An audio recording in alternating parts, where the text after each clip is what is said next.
Vamos começar a ver aqui os 10 momentos mais espetaculares da história do Campeonato Brasileiro na avaliação da equipe do Redação Sport TV. Eu deixo uma coisa bem clara, não é por ordem aqui, a gente é maluco de escolher os 10, mas não somos tão malucos assim a ponto de dizer qual foi o primeiro, qual foi o segundo, qual foi o terceiro. A gente elegeu 10 grandes momentos, veja se você concorda com os nossos, vamos ver.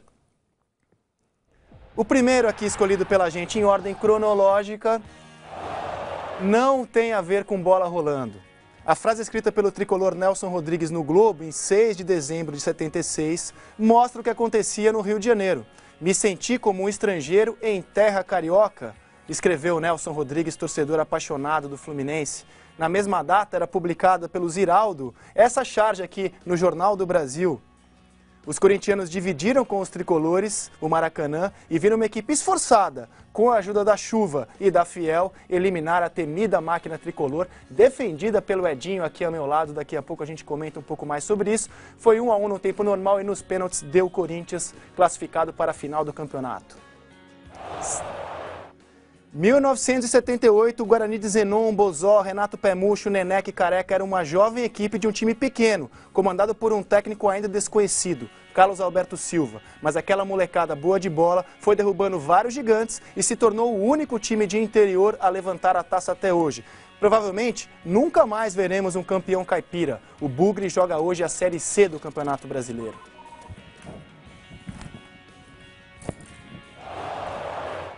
Oitavo momento. O campeonato de 79 foi bagunçado. Boicote de paulistas como Santos, São Paulo, Corinthians e inacreditáveis 94 participantes. O que ninguém questiona é o campeão.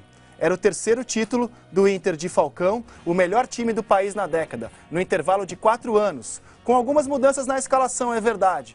Segundo, porque a grande equipe colorada, com o então menino Mauro Galvão na zaga, saiu daquele torneio sem perder um jogo sequer. É o único campeão invicto até hoje.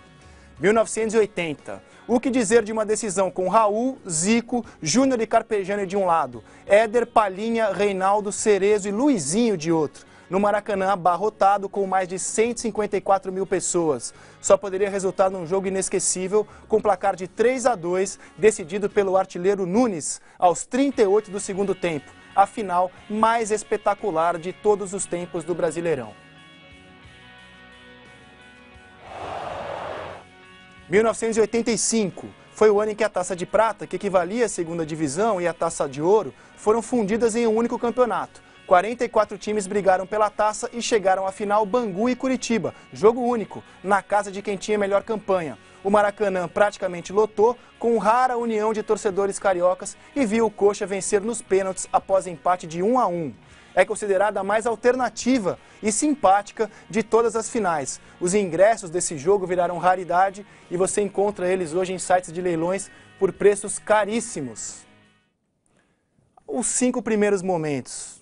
O que você achou dessa primeira escolha aqui, Telmo Zanini? Muito boa, muito boa. Realmente começa, né, a memória começa a ser ativada aí, né? Grandes, foram sem dúvida momentos espetaculares. Da invasão corintiana, aquela ali foi... Como é que foi viver esse momento, Edinho? Para mim foi inesquecível, porque ser titular de um time que era considerada máquina, os melhores jogadores... Quer dizer, grandes jogadores, melhores não, os grandes jogadores, jogar com o Rivelino, Paulo César, Félix, e todos esses jogadores. Carlos Alberto, fazer a zaga, Carlos Alberto era zagueiro central e o Rubens era o lateral direito. Não chamava máquina à toa esse time? Hã? Não chamava máquina à toa. Era praticamente quase todos os jogadores de seleção brasileira. E o Fluminense jogava muito bem com campo molhado. E esse dia havia chovido, né? E o campo estava muito bom pra gente. Começamos o jogo muito bem, arrasador, e fazendo um 1-0, gol de Pintinho, né? Aí no finalzinho do primeiro tempo, o Geraldão, eu subi com o Geraldão, e 2 jogadores fizeram um sanduíche de mim ali, e o Geraldão conseguiu cabecear, e o Russo fez o gol de meia bicicleta. Russo Beijinho Doce. Russo Beijinho Doce, cabeça de área, que era do Rio de Janeiro, acho que era do Bom Sucesso. Era do Madureira. Do Madureira, né? Foi pro... Agora, cabeça de área mesmo, não sei o que ele estava fazendo dentro da área. Aí fez esse gol, acho que foi o único gol da vida dele, né? Aí fez esse gol e no segundo tempo houve um dilúvio, né? Não teve jogo, muita água e o Fluminense foi prejudicado. O Fluminense era tecnicamente muito melhor do que que a equipe do Corinthians, que depois foi lá contra o Inter, e o Inter venceu de 2-0. E aí não teve jogo, foi para os pênaltis, perdemos 2 pênaltis, Carlos Alberto Torres perdeu o primeiro pênalti, se eu não me engano o Rodrigues Neto também perdeu o segundo pênalti, Tobias defendeu os 2, até Moisés, o falecido Moisés, que também fiz zaga com ele no Fluminense, fez gol de pênalti, né? Ele bateu o pênalti naquele dia. Esses 2 campeonatos aí, 75, 76, vamos dizer assim, em matéria de individualidades, né, o Fluminense era o melhor time. Tinha craques assim, né? Doval, acho que jogou 75, não era? Doval se jogou 75, Tinha jogadores fabulosos. Agora, não ganhou nenhum dos 2. Perdeu uma semifinal, as 2 no Maracanã, por sinal. 75 para o Internacional, onde aí o Paulo César Carpegiani, que no tempo era Paulo César, não era Carpegiani ainda, acabou com o jogo, destruiu a máquina do Fluminense naquele dia e perdeu esse jogo em 76 aí para o Corinthians. E em Porto Alegre, lá no Internacional e Atlético, todo mundo torcia para o Corinthians, lógico. Ninguém queria pegar o Fluminense, mesmo que o jogo seria no Beira-Rio, porque o Inter tinha... Mas o Fluminense era muito bom, jogava muito bem em casa e fora de casa. Só uma situação dessa que foi um dilúvio, não tinha jogo, era piscina, o Maracanã era piscina.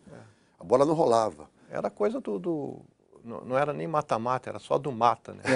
Decisão em um jogo só. Na casa de quem tinha melhor campanha. Equilibra, então, né? E olha como as coisas mudam no futebol, né? Hoje a gente tem a diretoria do Cruzeiro protestando porque tocou o hino do Galo no Mineirão, que já foi um campo neutro, mas no domingo era um estádio locado pelo Cruzeiro e havia lá 90% de torcedores do Cruzeiro. Em 1976, algo que nunca mais veremos, o então presidente do Fluminense, o Francisco Horta, e ele já declarou isso num programa especial aqui do canal Campeão, se reuniu com o então presidente do Corinthians, o Vicente Mateus, e falou assim: Mateus, o que você quer para esse jogo? E o Mateus falou assim: eu quero metade da carga, 70 mil. Você está louco, não vai vender? Se não vender, a gente devolve. E aí venderam metade da carga, 70 mil ingressos para os corintianos. Se hoje a gente não tem mais estádio dividido nem numa cidade na qual estão 2 clubes, imagina você ter hoje estádio dividido na cidade do Fluminense entre um clube carioca e um clube paulista. E o Corinthians naquele ano estava 22 anos sem conquistar nenhum campeonato, e o Rivelino, que jogava no Fluminense, tinha saído escorraçado do Corinthians em 74. Inclusive, ele não bate pênalti, porque nunca bateu pênalti, né? Isso foi o grande problema também. Eu não consigo entender como é que um jogador como o Rivelino, um jogador que era referência da nossa equipe, não quis bater aquele pênalti, deixando até para os jogadores menos experientes bater o pênalti, como até o próprio Pintinho bateu, se eu não me engano, perdeu, não sei. Então, o Rivelino, o jogador mais importante, tem que pegar a bola e ser referência, né? Puxar a responsabilidade para ele e tirar de outros jogadores. O Rivelino não quis bater o pênalti, ele nunca bateu o pênalti, ele não gostava de bater. Quer dizer, eu não conseguia entender, com o chute forte que ele tinha, né? Era só baixar a cabeça, fechar o olho e o goleiro certamente iria ter medo de pegar essa bola. Ô, Thelma, eu tenho um grande amigo meu que é inglês, que veio passar umas férias no Brasil em 1980. Conheceu o Rio de Janeiro, adorou praias, mulheres, Rio de Janeiro, e foi ao Maracanã. Nunca tinha assistido um jogo, estava há poucos dias no Brasil, e foi ao Maracanã assistir justamente essa final, que a gente considerou a mais sensacional de todos os tempos, de 1980, entre Flamengo e Galo. Foi para o Maracanã e nunca mais voltou para a Inglaterra. Ficou tão impressionado com o que ele viu nesse dia, com a torcida do Flamengo no Maracanã, com o Zico, com aquele time do Flamengo, com a qualidade do Galo. Foi um jogo inesquecível e ele nunca mais voltou. Volta hoje para ver a família, mas fixou residência no Rio de Janeiro, virou um dos flamenguistas mais fanáticos que eu conheço, tudo por causa desse jogo espetacular entre 2 equipes históricas, né? Históricas mesmo. É bom falar desse jogo, é lógico, esse time do Flamengo era inacreditável também, um timaço, né? Não tem... do Atlético também, do Atlético também. Não, pera, eu vou chegar lá.